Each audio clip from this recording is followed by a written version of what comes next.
Welcome to the Nobody Knows podcast with Callie Zamzo. Join us for conversations with local changemakers and hear the stories that don't always get told. It'll be honest, messy and beautiful, touching and humorous. Slow down, pour a glass, and pull up a chair. This is the Nobody Knows podcast. Welcome to Nobody Knows. I'm your host, Callie Zamzo. I want to start off by thanking our sponsor, Zamzo's. We really appreciate that they are willing to support this podcast. And in honor of that, we have a tip of the week from Zamzo's. I know it's surprising, right? This is actually kind of a cool tip because it's going to save you some money. So Zamzo's is having on between January 22nd and January 26th of 2026. In case you're listening to this in the future, they're having a buy more, save more, which by the way, I had to look up because they have BMSM and I wasn't sure what that meant, but buy more, save more sale. And it's on bird blocks. So I talked a couple of weeks ago about birds and feeding them and the importance of that. Sometimes it's just easier to buy a bird block. You don't have to fill the feeders. You can set them out. You simply unwrap them. So super easy, and you set them out, and we recommend 5 to 10 feet from, bushes or trees. That kind of helps with the birds to have an escape route in case a cat comes around or something like that. And then, of course, we always recommend a water source for all birds, wild birds, especially in the wintertime. And we do have heaters to keep those from freezing. It keeps them melted.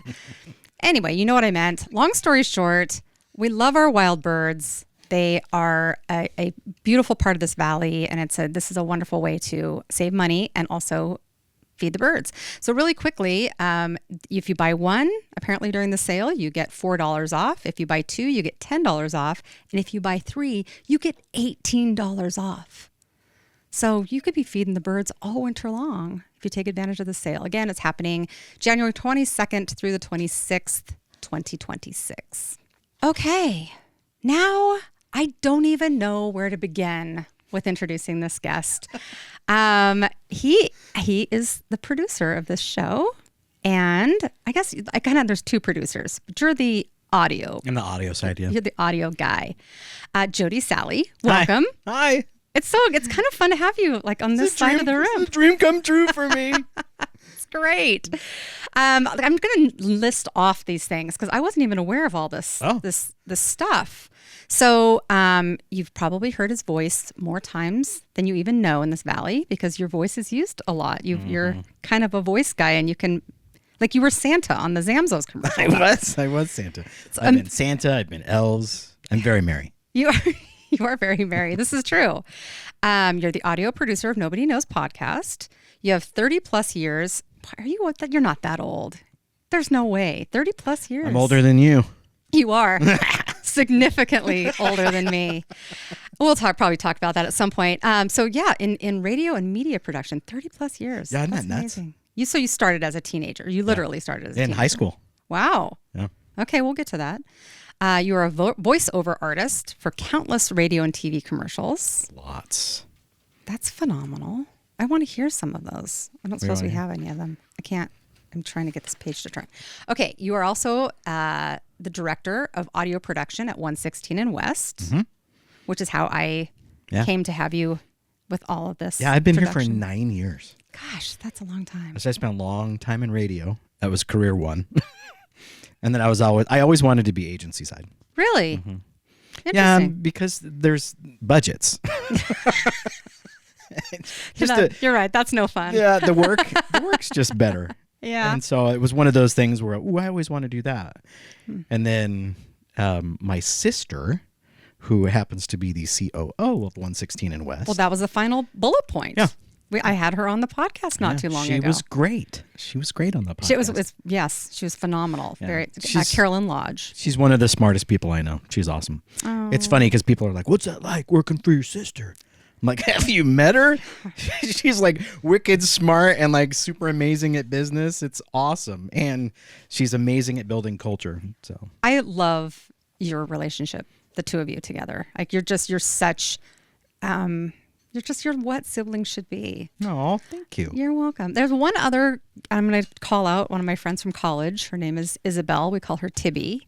And Isabel, I swear, has the best brother in the universe. Like, they're the most loving couple of, they're just the greatest brother-sister combo. Yeah. And I would say that you and Carolyn are right there with them. And we have a brother too. Oh. Yeah. Jason. Okay. He's a CPA. I don't need to say anything else. He's a numbers guy. Wait a minute, because Carolyn's very left brain organized. So you have a couple of organized. Oh, I'm the black sheep. Yeah, okay. That does not surprise me. Yeah, but I have that side of the brain too. Yeah? I'm kind of a middle of the. Yeah, because I love like physics and the math stuff. I'm like, but I love physics. Okay. And that type of stuff. I see that. All right. Well, so I've talked a little bit already about this, but let's kind of talk about your years in radio. Really you were pretty young. Oh yeah, I was still in high school when I very first started. So was there like a calling? Was like, I just really need to be on radio, or was it this is a job? No, there was a phone call. So actually, kind of a funny story. So I was on student council at Bora High School, and so when we were doing our graduation party for obviously being a graduate, I was on that committee. And so everybody had different jobs, and one of the moms that was volunteering, her job was to call local radio stations to get donations for like cassette tapes. I don't even know what that is. I'm so sorry. CDs and tapes and shirts and stuff like that. And so in one of our meetings, she's like, yeah, I didn't get anything. And of course, I'm like, that's weird, because I know those guys, they get stuff to give away. That's weird. And she's like, maybe you should try. And I was like, I'm totally going to try. And I was like, oh, she totally got me. Oh. And so I did, because I got something from every radio station I called. That's awesome. And so when I was talking to the program director at Kissin' 92, it's a country radio station. Still is a country radio station. I was going to say it. Yeah, and still is. Everybody flips formats at some point. They used to be a rock station prior to that. But it wasn't Kissin'. It was something else, right? Kiss FM was a rock station. Oh, Kiss FM. Yeah, and then that turned into Kissin' 92, which became country, to take on the perennial powerhouse KQFC, which has now flipped. Yeah. Interesting. All I can think about is KF95, because that was all I listened to. KF95 and Big Jack. Yes, in the barnyard. Yep. So anyway, as I'm talking to him on the phone, I go, he says, hey, can you do me a favor? And I'm like, yeah. He goes, I'll do you a favor if you can help me out with something, and I'll get you a bunch of stuff. And I'm like, sweet, what's up? And he's like, do you know maybe somebody that's got a good voice, maybe staying in town after they graduate, going to Boise State? I'm looking for a part-time like to hire somebody. And of course I was like, boy, do I ever. How about me? And he laughed and he's like, well, I'll tell you what, when you come down to get this stuff, why don't you carve out a little bit of time? We'll make a tape of you and see what you sound like. Which the first time you ever hear your voice, like, it's like, is that what I sound like in real life? I sound like an idiot. Oh, I hate it. So I went down to the radio station and they had reel-to-reel machines. So we recorded some audio and I was like, oh man, nope. So he ended up offering me a job as a part-time DJ, and I turned it down. Oh, because you didn't think you were good at it? No, he was hiring for the overnight weekend jock. Oh. So I would work Friday night from 11 p.m. until 6 a.m. the next morning, Friday and Saturday. Oh. And I'm a social butterfly, so I'm like, Especially back then. Oh yeah, I was like, no way. So then I actually went to church with Dave Arthur, who was he was on Magic 93.1. Okay. I think he might have been on KF 95 as well. So he was the sound guy at my church. And so he was doing a remote at a movie theater, and I was listening to the radio on my way home. And so I stopped and I was like, hey, I have an opportunity to get this job. What do you think? And he looked at me and he goes, what are you, an idiot? Take it. Like, you don't have any experience. You're in high school, for crying out loud. Take the job. So by the time I got home, Ken O'Brien, who was the program director, had called back and left a message with my mom. And they ended up bumping my pay up $1 an hour. Oh, he was like, wow. I'd love to hire you. And so I was like, okay. Before I graduated high school, I started training. And then my very first on-air shift was June 11th, 1993. Wow. And it was terrifying. 1993. So I went by Jodi Stewart, Okay. which is kind of funny because I was like, in radio, there's like a tradition to change your name for whatever reason. And there's some weirdos out there, which I was like, oh, that's why. But so I had Post-its all over the studio with Jodi Stewart because we decided on that name like right before my first shift. Oh, so you didn't want to accidentally call yourself the wrong No, name. so and there was this moment where I'm doing this break, and you're like, KIZN, Kissing 92, blah, blah, blah. And I go, my name's Jodi, and I blanked. It wasn't that long, but it was probably a 2-second delay. Like it felt like it was 10 minutes. I'm like, Jodi. You can see the clock tick, tick, tick. I'm like, Stewart. Oh, it was funny. I was like, I was an idiot. How did you come up with Stewart? Like, was that just I didn't. The guy Ken did. He's Yeah? like, and he was like classic. Oh, hey, Jodi. Like, so Art Gregory, I was gonna right? say that sounded like Art Gregory. classic radio voice. How about Jodi Stewart? And I'm like, sounds great. So That's great. yeah. So that's how we landed on it. But I was all kinds of different names throughout. Like I did traffic reporting. So I was Glenn Wood as a traffic reporter. I was Kid Walker. I was Stuart Smalls. I like all these silly names. It was ridiculous. But all of those are, they're just the pseudonyms that you created for various. Yeah, for different characters. radio Yeah, stations okay. had a different traffic reporter for each one of them.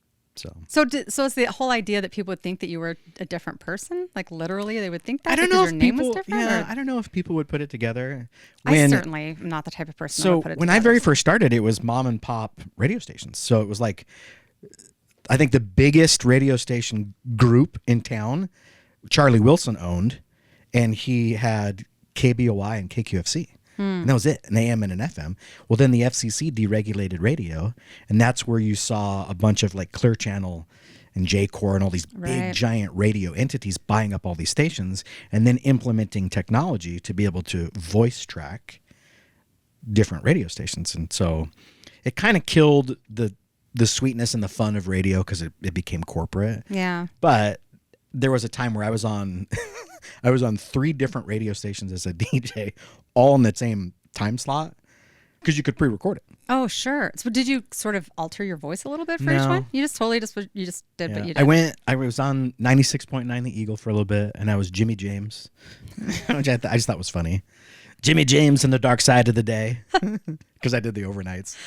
Oh, that's funny. Yeah. I wish I could go back in time because I know I heard you. You Oh, know, I yeah. know that, but I didn't probably have a clue. Well, so I don't know if you remember when you met me, was when I was doing radio. I don't remember that. Yeah, I was out at the bars all the time. Well, that wouldn't be me. Yes, it would. That's Me? I think if I remember right, the first time I met you was the Rockin' Rodeo. Oh, great. Yeah. That's probably was a good side of me then. You Yeah. Oh, probably you were very, very friendly. Oh, okay. This is going south really fast. No, I did. No, I those are did good remotes. I set up remotes. I did a whole bunch of different things in radio, and it was so much fun. I had a blast. That's cool. That's really cool. Was there a moment where you were just like, okay, this is totally what I? I actually wanted had a few of them. Yeah. Yeah. So when I was doing just by myself, it's a very different thing. And I remember like just funny stories. I remember reading a Jeff Foxworthy joke when he had put out a book. And it was the weirdest thing to read a joke and laugh and have it be silent on the other end. Oh, yes. It was so weird. And I was like, whoa. But at that time, I just kind of shifted. And even my boss was like, I don't know what clicked, but you sound great. And I was like, I don't know. We had hired a new morning show, and I guess I was trying to impress him. I don't know. Interesting. So I was like, this is fun. I love this. And then the next iteration of that was when I had left and then I had come back, and I started doing the morning show with Mike Casper. Oh, yeah. And it was right before we hired Kate McGuire. She is one of the funniest gals. Oh, she is fantastic. She would be fun to have on this podcast. Oh, all She- right. Make note. Yeah, I'll get a hold of her. But when that morning show started to really click, So it was me, Mike, and Kate. So it was Mike, Kate, and Jodi. And it's funny because people are like, oh, yeah. And I just went by Jodi. I didn't have a last name. It was weird. It's Mike Casper, Kate McGuire, and Jodi. And I was kind of like the weird balance between those two. And I did all kinds of crazy stunts. And Oh, gosh. Again, I wish I had I would love to replay some of those and just remind myself. Because I know I was a listener back then. I just was apparently not paying I got kicked out of the airport for giving people hugs. Because it was National Give a Hug Day. And the security's like, you need to go. I was like, do you need a hug? And they're like, not funny. I'm like, it is funny later. Yeah. 20 years later, it's hilarious. I tried to fine a company for having Christmas lights up after Christmas. Oh. And I got all the way to their corporate comptroller. They transported me because I refused to walk. So they shuttled me across the street. But the whole time they're like, what's your name again? And I kind of was channeling my inner Chris Farley. And so I was like super loud, but I had like this microphone on a clipboard. So everything was live on the air. So it wasn't recorded. So we had no idea what we were going to get. And then I had an earpiece in, and Mike and Kate were back at the studio trying to tell me like things to say or things to do. It was hysterical. And then they finally kicked me out. Oh my gosh. That was a pretty funny stunt because the guy's like, who are you again? And our general manager at the time was a guy named Kevin Godwin. He's like, what's your name? And I'm like, Kevin Godwin. I got in trouble for that later. I was going to say. He's like, why did you use my name? And I'm like, it just came to me. Yeah, it rolled off the old tongue. But I had like a whole, he's like, what are you talking about? And I'm like, I'm with the DDE, Department of Decorative Exteriors. And he's like, what? And I'm like, it's a thing, look it up. Oh my God. And I had like $10 per white bulb and $15 per blue bulb. Like I had this. The whole fines were all set up. And it was just impromptu. Oh, it was really fun though. Can people do that nowadays? Is there I don't know, man. Yeah. Like it seems like we've gotten too serious about everything. I think so too. Yeah. Yeah. Everybody just needs to take a breath. It's just a joke. Yeah. It's okay. It's just life happening is what I like to say. Sorry to back up again, No. but you mentioned very briefly Art Gregory. Can we just, for a half a moment, do a little shout out to him? For people who don't know who he is, I love Art. Yeah. Do you want to describe? And then he also was Zamzo's head of marketing for 33 years. He just retired. So, yeah. Art is an encyclopedia of history. Yes, he is. He will bring up stuff that I forgot about myself. And like it's amazing the retention of what he has in his brain. But he is like, I kind of think of him as kind of the guardian of Idaho history in terms of radio and a little bit of TV, but mostly radio. And he's like, the guy is brilliant, man. One of the most genuine, nicest guys. Yep, absolutely. He was so I transitioned off the air in 2002 to production. So that was the other aha moment. So I had an aha moment being on the morning show, and then Mike and Kate left and went to a different radio station. That was awkward because I didn't know. Oh. They came in on a Monday, and actually Mike was mysteriously absent, and Kate was super grumpy, and I'm like, what is going on? And then about a half hour after we got off the air, I found out they're leaving. So they went over to Mix 106. Okay. And I'm like, have fun. Thanks for not taking me. So I transitioned. That's strange, but I guess that's how those things happen. It's right? just how it works. Yeah. Yeah, and I mean, I hate the phrase. It's not personal, but it wasn't. Yeah. It was just. It didn't make sense. The budget didn't make sense for them to move and take 3 people. It made sense to move and take 2. Right. So, and I got it, and it actually opened up a door for me, where I ended up shifting into production, and that's how I became the production director at Citadel. And that's when everything clicked, and I was like, "Oh my gosh!" I mean, it's creative, it's writing, it's organization. I absolutely loved it, and I was never like the big deep voice guy. That's Chris Adams. He was in this market for a long time, so he's the guy. I think I told you the story. Tate's Rents. He's the guy, and Lee Reed Jewelers. Oh yes, So, yes. Lee Reed. I can't even do it. Just It's pretty good. Huge, thick voice. He was awesome. So I was like, okay, that's not me. So who am I going to be in terms of creative? And so I remember distinctly going, I want to be the best at doing creative production, and I want to be known in the Northwest for it. That was my goal. And so you kind of learn the ropes of doing stuff, and then writing, and then what makes radio work, and how do you write, and how do you produce, and the voices and all the different things of how do you make all that stuff work to be impactful for clients. Because if you have a friendly and courteous staff, congratulations. We're not putting that in your commercial. Right. And don't put your phone number in there, because that's how, and I would always ask people, I'm like, when is the last time that you called a business off of a radio ad? Right. And they're like, whoa. You have to have a pen and a paper to write it down, or you have to remember it. And I'd always take out my phone and I'd be like, right here. They're going to look it up. Yeah. So, and I would preach that all day long, but that was a really fun chapter. Well, so can we shift a little bit to that, because you also are now helping us create commercials, us being Zamzos, create commercials. Yeah. And as part of the talent, I use that loosely. I get coached by you, and it is a really unique experience for me, because you have an ear. I almost said eye. You have an eye for a voice. I have two eyes, and I have 2 ears. I'm a full human. It's amazing. I'm friendly and courteous as well. So when you're working with me, there are things that you hear that I don't pick up on at all. And sometimes you'll stop and you'll play it back for me and say, see how your voice went up here. I'd like it to go down, and here's why. Where did all those tiny itty bitty nuances, where is that just over time that you figured that out? Or do you think there's a natural, because honest to God, I shouldn't confess this, but I am. Sometimes you'll be like, did you hear that? Like the difference? And I'll be like, well, just tell me exactly how to just say it, because I don't really get it. And then if I say it right, like, oh yeah, you got it that time. I'm like, oh fine, thank you, thank God. So it comes from the 10,000 times of doing it. Yeah. But it also comes from a musical background. I approach everything that I do in terms of music. So I'm listening to timing, I'm listening to cadence, I'm listening to tone. But over the course of doing, like, I don't even know how many radio spots I've produced. Easily 15 to 20,000. Wow. I mean, it's a lot. Yeah. But I'm kind of a nerd on certain things.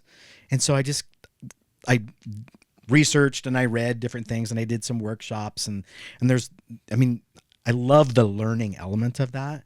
But when you approach it musically, then everything clicks.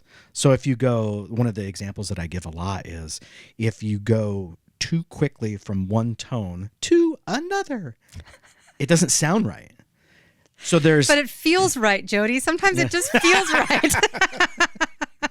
What's really crazy is I can get in very granularly and be like, okay, when you did it this way, that felt better, but why did it feel better to say it that way?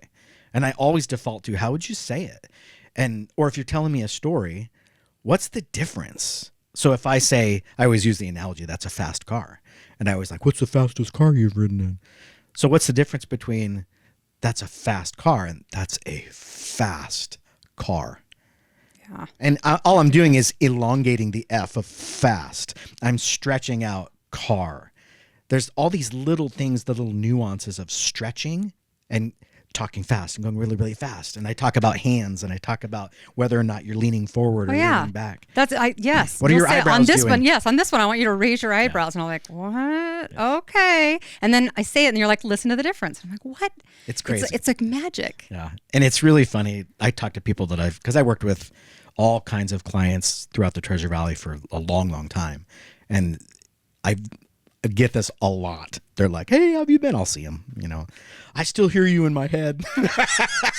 Which I'm like, what am I saying? They're like, smile, raise your eyebrows.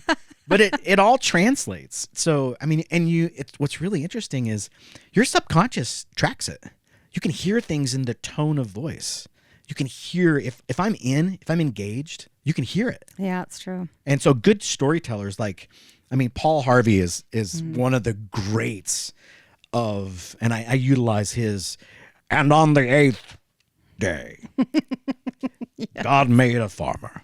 And if you go back and this was a really interesting click for me, because I didn't dig into of what he did, the craft of what he did, until I got to voice over a thing that we did so Ed Moore is our CEO. He's the founder of 116 and West, was Davies Moore, was MMG.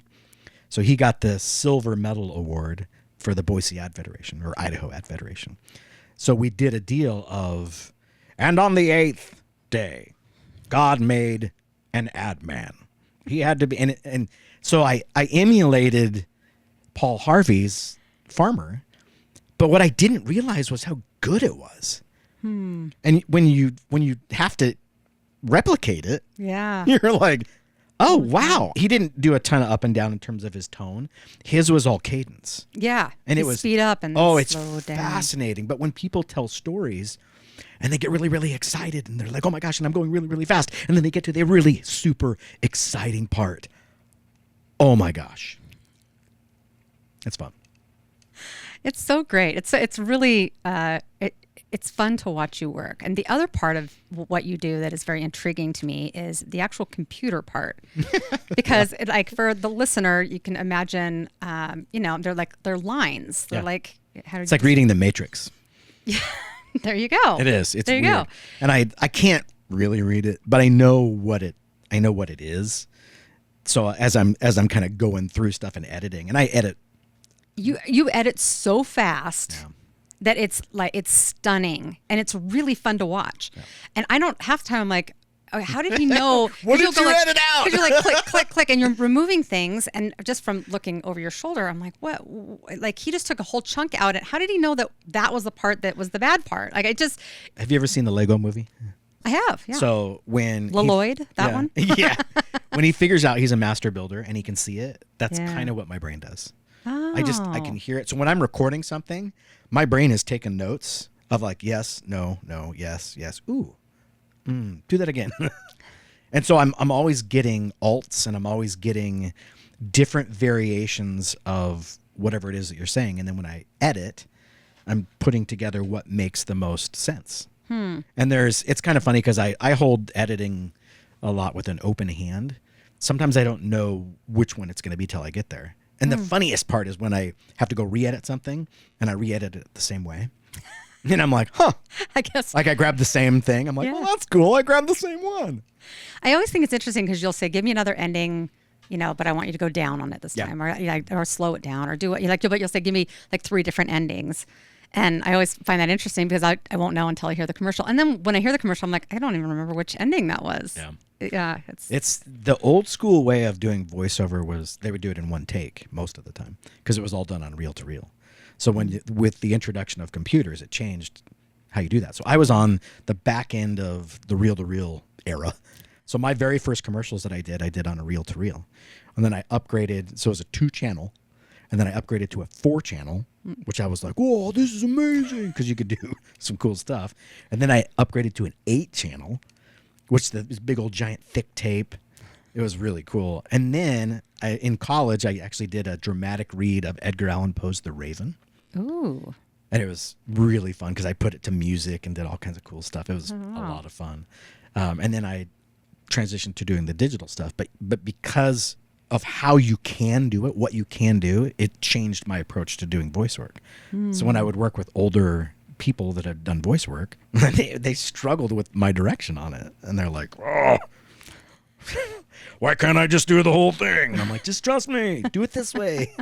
And then when I would put it all together, they'd be like, oh, well, it sounds really good. I guess you know what you're doing. So going back to the when it was reel to reel, you literally had to find the spot, cut it with a razor blade, and then you had to seal it back together again, like where you had what was called splicing tape, and you'd put it back together. The worst would be when because you do that live on air too. So guys that were the best at this there would be pieces of reel to reel tape on the floor. It would be a total mess. But the craft of doing that and how quickly they could do it, and they'd be in there trying to find the edit, exact right? moment. And then they would splice it, and then they would put the tape on it. But everybody had their own tape, because the worst thing would be you'd be playing this great phone recording of like somebody doing whatever, right? And then the splice would come off, And he would go, like, oh no, that was so funny. And the tape broke. Oh my gosh, that's awesome. That's like olden years. That had to have been well before I was born. When It you were was doing back before color, Callie. Much, much before you. Oh, I should probably reveal to the audience that we decided we're 1 month apart. We're 1 Yeah. month, But yeah. you are definitely older. Yeah. So let's just make sure everybody's aware of that. Very wise. Yes, we can tell. It was May babies in general. Oh, yeah. That's what it is. We're great. Well, so part of what I really enjoy about you, and you've already exemplified it in just the bit of time that we've been talking, is the storytelling part. Yeah. And you are the consummate storyteller. Like you always have a story about something. It's one of the things that I love about our podcast is that we, beforehand and after, and while we're working through things, there's all these wonderful stories that come up. Is that just? It must be innate. Have you always been a storyteller? Yeah. Yeah. So I'm short. It's relevant. Okay. But what I figured out was that personality trumps a bunch of different things. And I've always just had a personality, and I just kind of I realized that and kind of leaned into it a little bit. I'm pretty quick-witted. I think I'm funny. You are funny. I'm going to validate that. So it's kind of a funny thing when you realize that you actually, I worked in radio and I was on a morning show and I got paid for being funny. I am funny. I'm being paid for being funny. This is awesome. Is there pressure when you're being paid to be funny? Like, or do you just? The funniest thing, we always had like a run of show type of thing. We always knew kind of where we were going, but the best moments were the impromptu stuff that just went sideways. And I got to work with two really, really funny people. Mike and Kate were so much fun to work with. I contend that it was a better morning show with me on it. Well, that's fair. But it was fun. It was so much fun. And we got in trouble on certain things, but that was it. I mean, you kind of explored where the boundaries were, and you did funny things, and you took risks, and you had fun doing it. You and I have talked a lot about the fact that storytelling it's kind of at the crux of who we are and the joy of things. You've talked about this podcast at various times, especially as we were kind of forming it, and we had our first few guests, and you very quickly simmered down the fact that this was about storytelling. Oh yeah. Tell me about that process as far as understanding storytelling and recognizing it when it's important for something like a podcast. I mean, for a podcast, for sure, because a podcast is really just a conversation. Right. So the way that I kind of equate podcast, you and I are just having a conversation and somebody else just kind of saddled up to the bar and is listening, and they're part of it, and you can draw them in. That's why it's one of the reasons I think radio will never die, truly. But podcasting is it's the same thing. It's just storytelling content. So there's one of the best nuggets of advice I ever got working in radio was be entertaining, be informative, or be quiet. And that really stuck with me because there's a lot of big personalities that work in that business. If you try and compete with them, sometimes it doesn't work, and it's just, it's crazy. But if you learn kind of the rhythm of that, it works, and it works in real life. If you're the one that's constantly talking all the time, and people are like, oh, I guess here we go again. Storytelling is, it's the connective tissue of humanity. I mean, historically speaking, that's how history was relayed, was storytelling. And most of the time it was sitting around a campfire, or, if you think about all the stories that your dad would tell, it's at a dinner table, it's in the car. It's all those different places where stories are passed from generation to generation or from friend to friend or whatever it happens to be. But it's finding those connective threads that are the commonality of humanity. Yeah. Right? Humor, kindness. For this podcast specifically, it's about the Treasure Valley. It's got threads of women in leadership, but leadership doesn't know gender.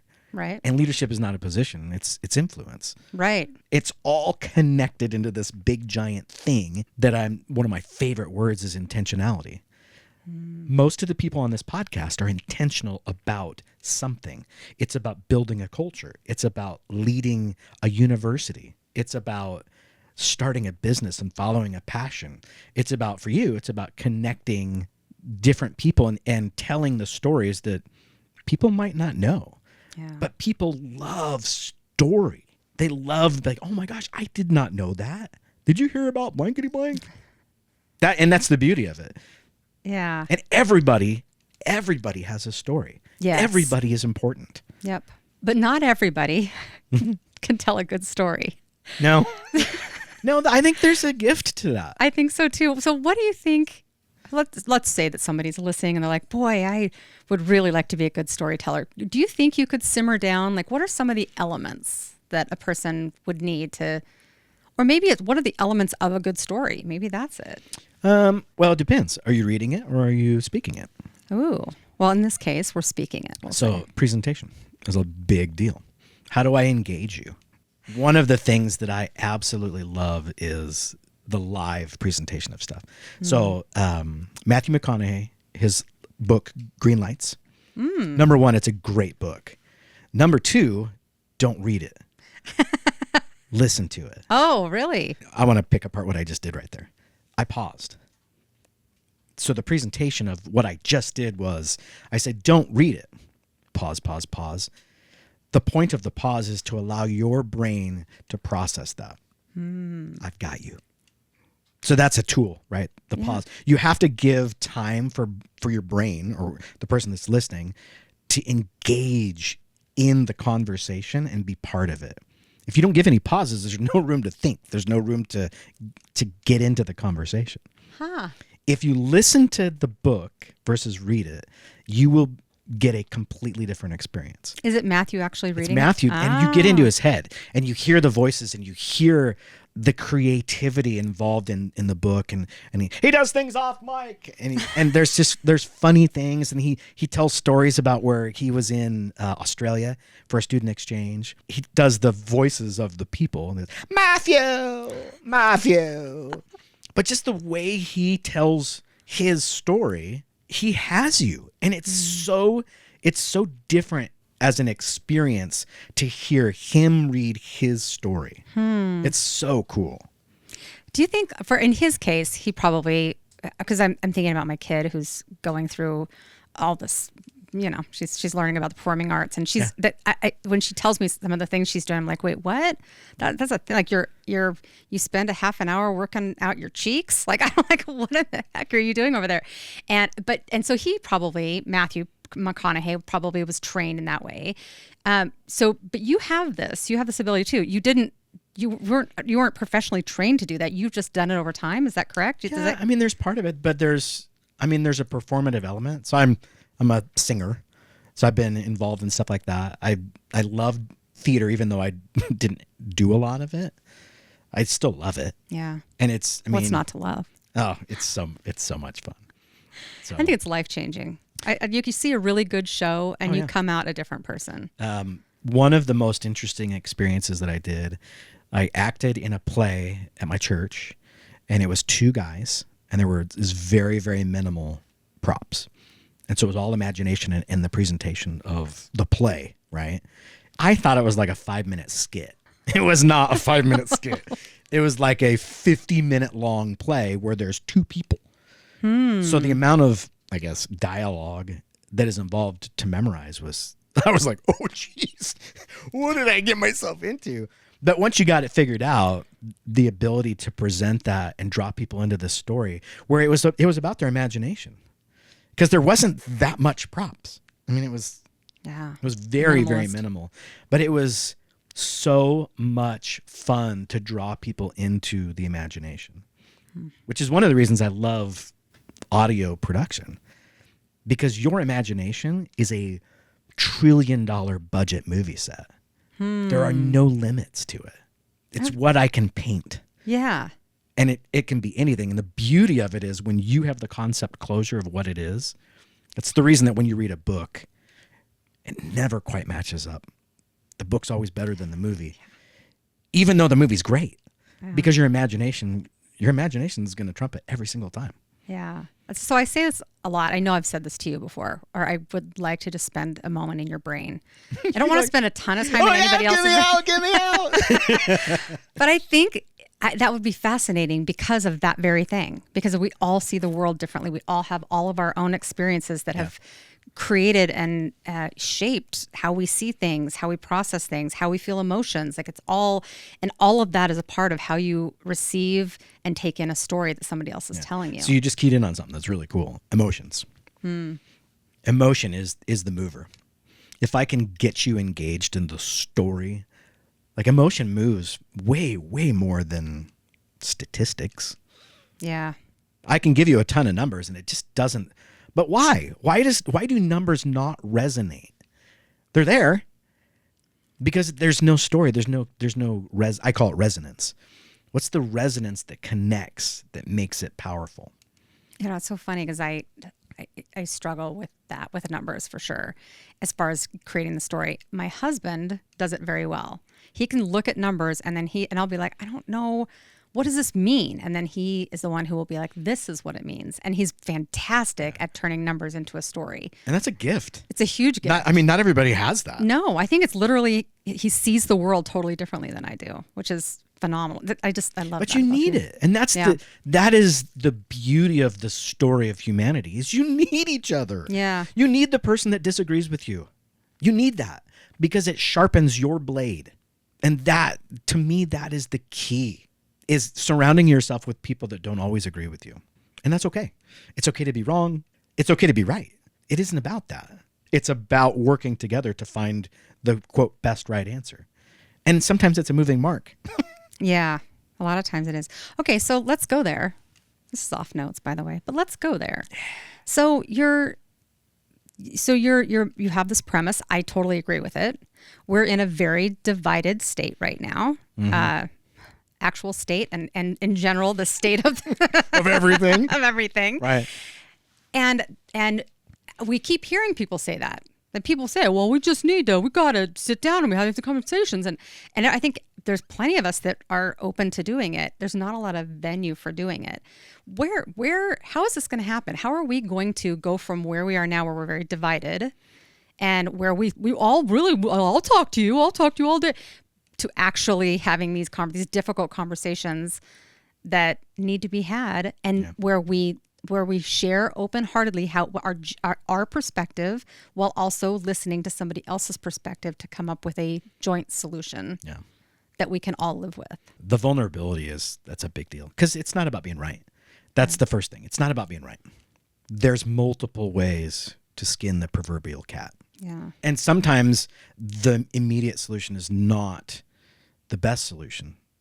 Sometimes the immediate solution is the best right answer for the immediacy, but it's not the best right answer for 20 years down the road. Right. So there's different perspectives in terms of looking at all that stuff. But it's the same thing with strategy for marketing a product. You need to land on a strategy, but there's a bunch of right answers. And you have to narrow in on, well, what do you want to do? What's the metric that you're measuring?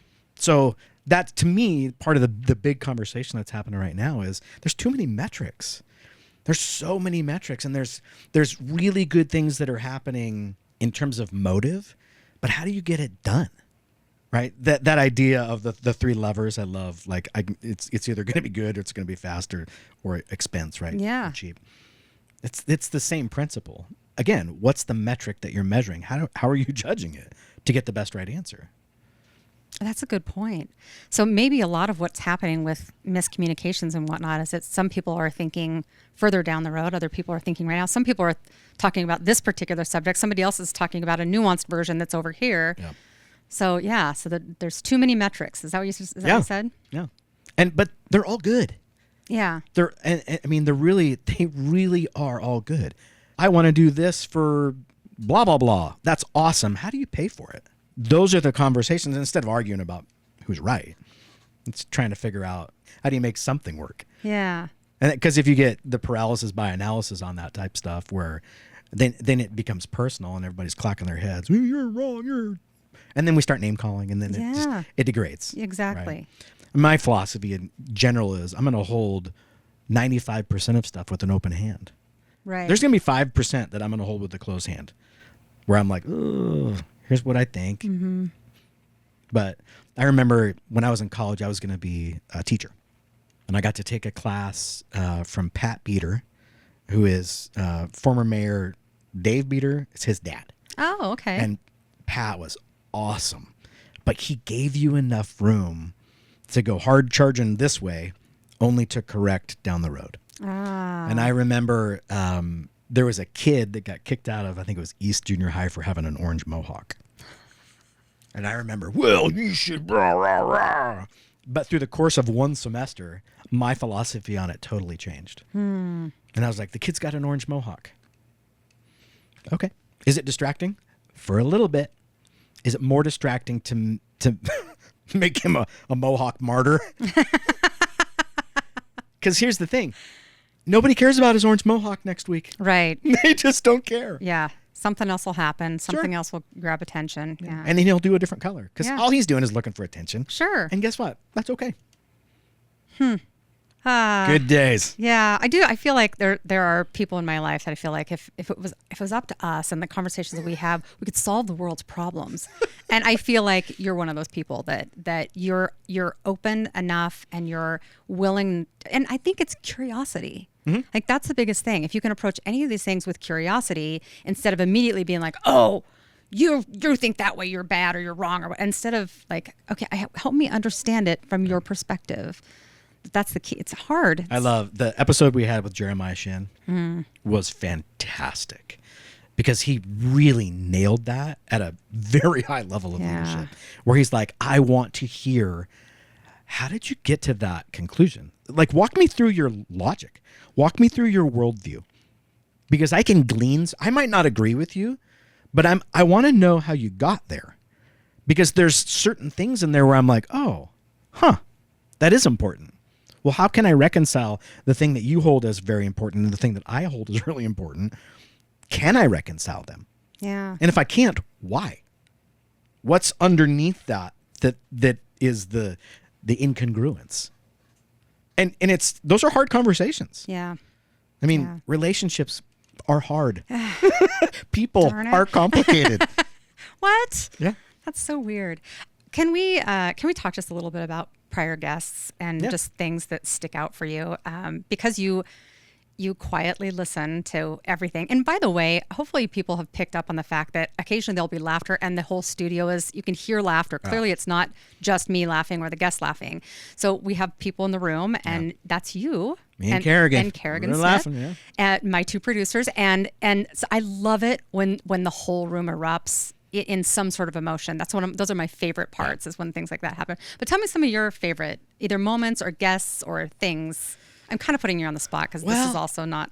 No, it's a unique thing where I'm forced to listen, but I'm also intentionally listening.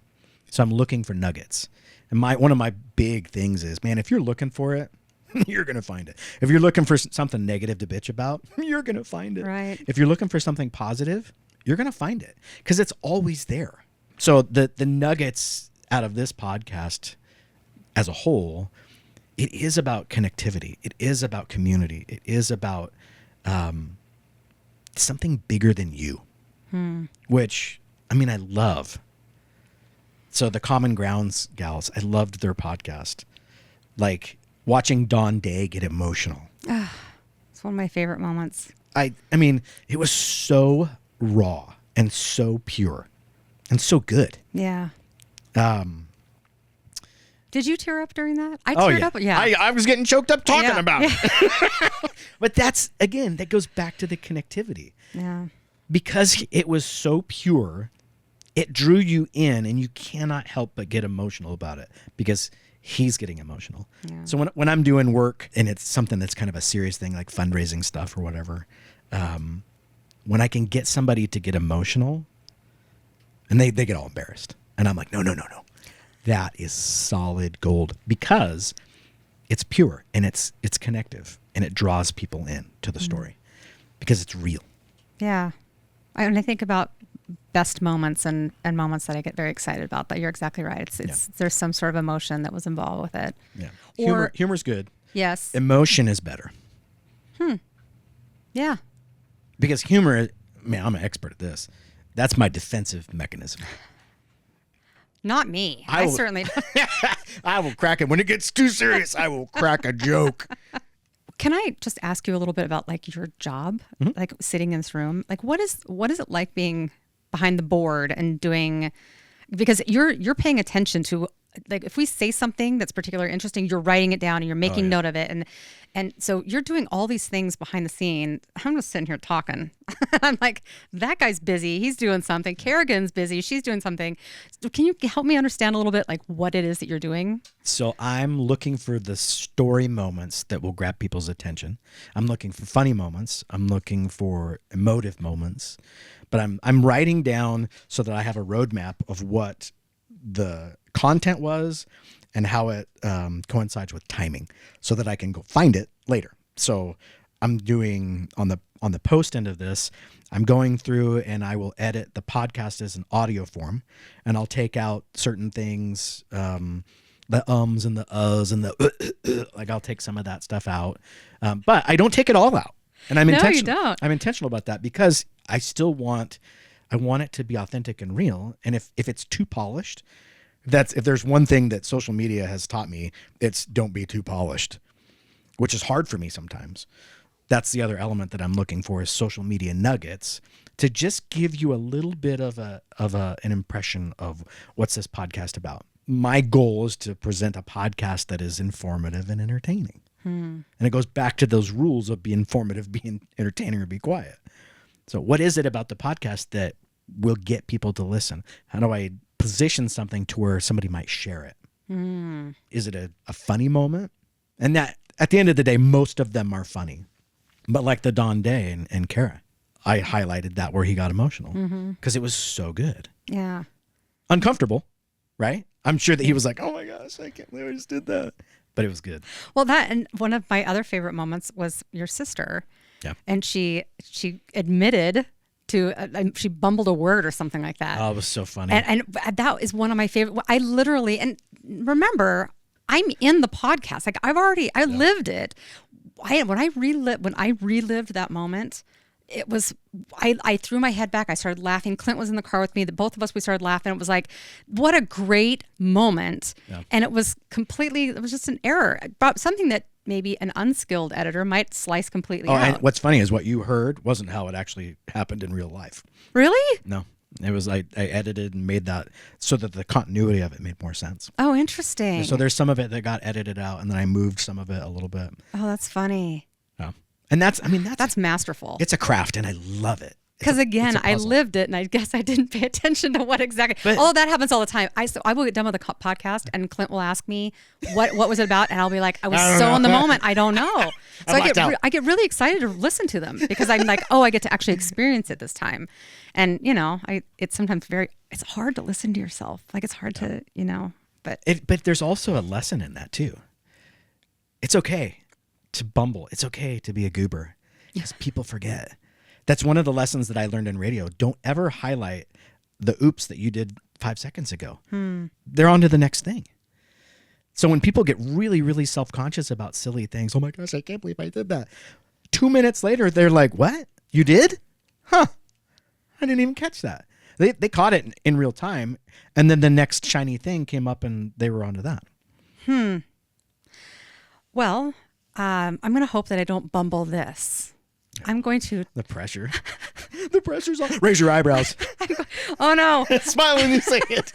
No, I'm really nervous. Now knock it off. I would like to thank our sponsors. Our sponsor. Why do I always add an S to that, too? I do that every time. Because it has an S on the end of it. Zamzo's. I guess so. Our sponsor. No, that sounds good. Now keep going. I like it. Okay. This episode... That's okay. All right. No, I believe in you. I have faith. This episode is brought to you by Zamzo's, your local source for garden, pet, and planet-friendly products. And much like the stories shared on this podcast, Zamzo's is rooted in the people, families, and moments that shape the Treasure Valley. Visit zamzos.com or stop by one of our 12 local locations. Nobody knows like Zamzo's. Good job. I did it. You did it. Yay. Thanks for all your coaching with that, by the way. You're welcome. Although every time that I do that now, because you mentioned to me, when I go into that, I go into a different radio You voice. do. But I didn't even realize it. That's the way that people do it. I mean, when I'm on TV or radio commercials, it's a different cadence, a different style of voice. All right. Well, Yeah, good. Thanks for that. Let me see it. Let me see your script. All right. So if I was to go into my radio announcer, this episode is brought to you by Zamzows, your local source for garden, pet, and planet-friendly products. And much like the stories shared on this podcast, Zamzows is rooted in the people, families, and the moments that shape the Treasure Valley. Visit zamzows.com or stop by one of their 12 local locations. There's a shift in it, right? Yes. This is like more professional. Yes, exactly. Oh boy. All right. Well, are you ready for the rapid fire sharing is caring section? Yeah. I don't know if you're familiar with it, but this is where I've heard. ask I've heard about it. This is where I ask you a few rapid fire questions, but as I say, it doesn't have to be rapid fire. Good. I know, it takes the pressure off, right? I'm not very quick with my words, so. I have a couple that I'm going to add in here. I was thinking about it. I was just getting ready today. So let's start off with a favorite book, podcast, or a quote that has influenced you recently. I'm going to call back to was it George Bernard Shaw, the torch quote? Oh. It was on it was on your podcast. I can't remember what it was. Anyway, I loved it. It was awesome. But the green lights. Oh, was that Matt Adams? Yes. Yes, Yes, okay. it was. Yeah.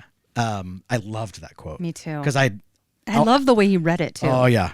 I really, really enjoyed the Green Lights book by Matthew McConaughey. It highlighted the power of audio presentation versus print. And that's something that when I'm working on copy for writing something, I have to be aware of the difference. Is it being written for print or is it being written to be, quote, performed? Because when you're doing an audio voiceover, you are performing it. It doesn't. That's true. It sounds kind of weird, but it is. It's a performance, and there's a musical quality to it, and that really, I was like, oh, that's it. The light bulb above my head. Oh. I love those moments. Okay, I hope this is not one where you're just going to be like, or we just cut this whole thing. Yeah.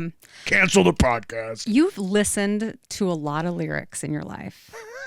I'm curious as to, do you have some favorite lyrics? Oh man. Or even like a favorite line in a song or something like that? Oh, there's so many answers to that. I know. That's why I got excited when I thought about it this morning as I was blow drying my hair. I was like, that's a great question. That is a great I one. probably should have given you a heads up on that. 'Cause then you There's could have I know thought that there's a bunch. Part of my problem is I'm a little bit ADD, and so my attention's like boo, boo, all over the place. But like in the moment, there'll be times where I'm like, oh my gosh, that's so good. Are you a person that will play a song and then replay the song and then replay the song? Because sometimes it hits you a certain way and you're like, I got to hear it again. I got to hear it again. Yeah. Here's a vulnerable moment. When I got divorced, super hard. And there were a few songs that just crushed me. I feel that. But they became all twisted into something fun. So I have a pretty deep faith. But Thy Will Be Done is a song that just crushed me because it's about holy crap, life sucks. And it's so hard. And sometimes it goes in a certain direction where you're like, this is not how I scripted this. And this is so dumb, but it's so good. There was a sign that said, Thy Will Be Done, that I found at Walmart.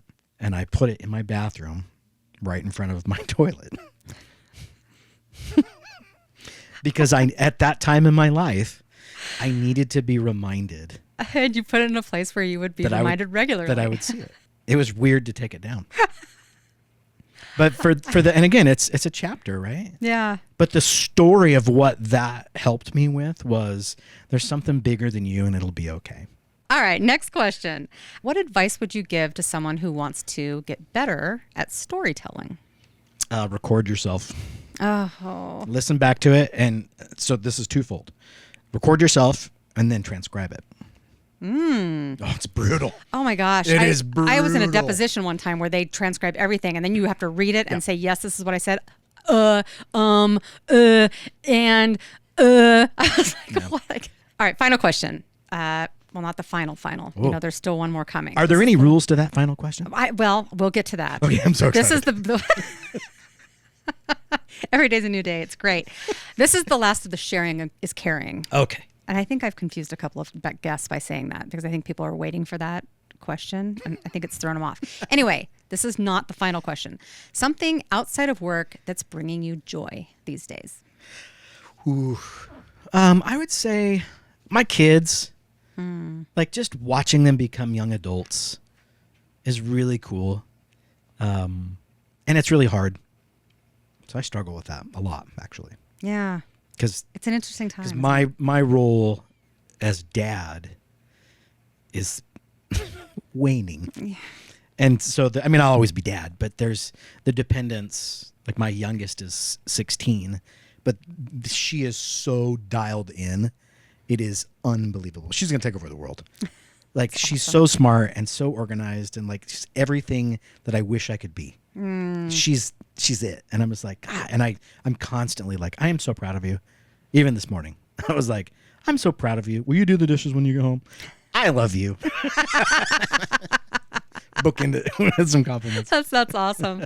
I find that I say I'm so proud of you to Rafi, and I feel like it's like trite. Like I'm just saying the same thing over and over again, except for every time I say it, I mean it from the bottom of my heart. Sometimes I'm so swelled up with pride and just awe that I can hardly contain myself. Yeah.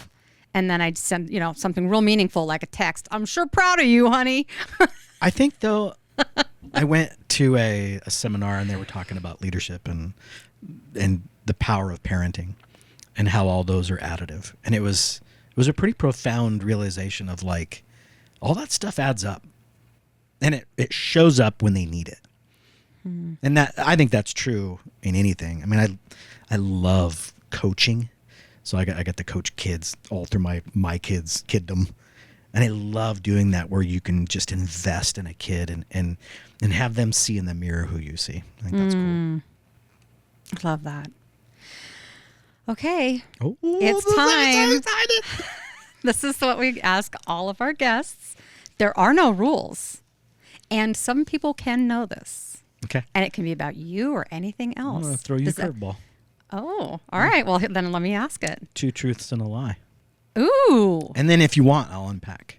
All right. Well, maybe I'm going to change up the question. You don't even know. I don't know. I'm not changing it up. What is something, Jodi, that nobody knows? Okay. Option A, I have my pilot's license. Option B, I almost got arrested for robbing a bank. Option C, I sang karaoke with a 90s country music star with the country music star. Ooh. I'm eliminating the middle one. I just don't see you as a bank robber. Thank you. You're welcome. But you could totally be a pilot. And if I remember correctly, you have a lot of pictures of planes and whatnot, don't you, in your... I do, yeah. So that could very well be, but I'm going with option C. Okay. No, option 1 is the lie. Although, plan A for Jodi's life was to go to the Air Force Academy. Oh. And I was all signed up to go, and then I pivoted out. So Interesting. I do not have my pilot's license. However, I have crash landed a hot air balloon. That's pretty much the same, right? True story. It was weird. In the Boise foothills. It was fun. I've been crash landed in a and it was very uncomfortable. Yeah. We all went flying out of it. We literally ate dirt. It was something. See, we share that in common. It seems like a rare story, but what you knew. So option 2, I did almost get arrested for robbing a bank. What? Yeah, it was kind of weird. So it's a funny story though. I'm driving my mom's station wagon. So have you seen Stranger Things? Yes. You know the station wagon that they drive? Yes. So imagine that, but instead of blue, it's like cream. Okay. Same thing. Mercury, 1984, wooden panel sides. Oh, it's epic. So, but we had taken the motor out of it and put a different motor, a high performance motor into it. So it was actually pretty fast. Oh my gosh. So I'm driving to Shuck's Auto Supply to get a part for my Mustang, which is my first car. And I'm following this guy down Overland Road, and he's not going fast enough. And so I'm like, I go around him, and like, I'm sure that this big station wagon moving side to side wasn't conspicuous at all. So I pull into this Shucks parking lot, and a white car pulls in behind me very quickly and then stops. And I'm like, what's going on? So I've got a big insulated Maverick mug full of iced tea that I'm drinking. So I'm trying to put it down, and it's not like, it keeps falling over. And I'm like, gosh, dang it. So I finally put it on the floor, and it stays standing. I get out of the car, and there's a gentleman that is standing. He's got the car door open, and he's standing in kind of the opening to get into the car. Like, he hasn't moved forward. Okay. He's like, hey, he goes, how's it going? I'm like, great. How are you? And he's like, great. And I'm like, this is weird. And so he says, can you go ahead and just stay right there by the car? And I'm like, sure.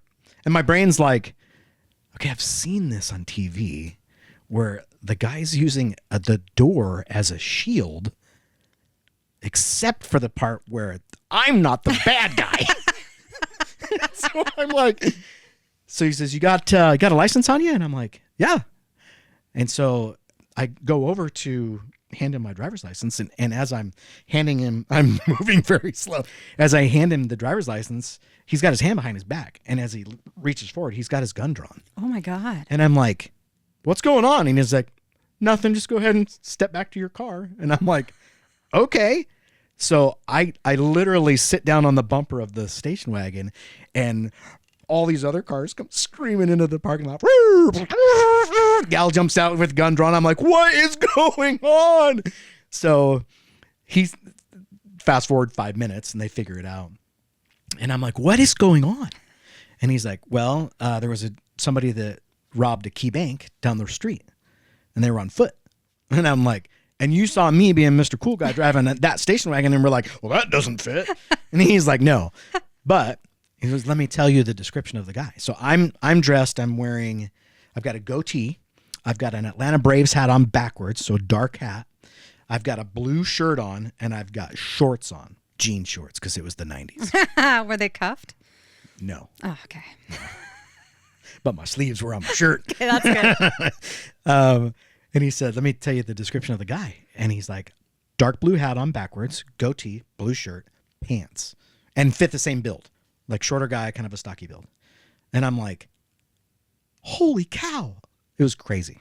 That's insane. So, and then. And scary. Oh, yeah. Then they all left, and I went into the Shucks, and everybody's like giving me the side eye, like, what the heck's going on? That's a great answer. Yeah. I can tell you put some time and effort into that. It's a fun story. It is a fun There's people story. that know that. I didn't know that. Yeah. And the third one was true, too. The country music star, yeah. So there were two of Two those truths and a lie. Oh, you did say two truths and a lie. I I wasn't listening very well. Huh. That's not good for a podcaster that doesn't listen well. I should probably work on that. Nah. Jodi, thank you for being on, well, not just on this show today, but being the person who makes me sound good and makes the guests sound amazing, and who coaches and who tells all the fun stories in between. It's delightful working with you. It is one of my very favorite things right now is doing these podcasts with you and Kerrigan. I love it. So thank you not only for being on today, but for being my right-hand man. You bet. I love it. This is a great podcast, and I love the stories that are being told on it. It's an honor to be part of it. Well, it's really fun. So thank you. Okay, if you enjoyed today's conversation, please follow the podcast and leave a review. And next week, we'll hear from another incredible voice shaping the Treasure Valley. That's so awesome. We need our sound guy. Press the button. Pull it down. The slider's too hot. Oh my gosh. All right. Until then, we'll talk to you next time. Thanks for listening. I don't even know what I'm saying. I don't know what just happened. Did we just do a podcast?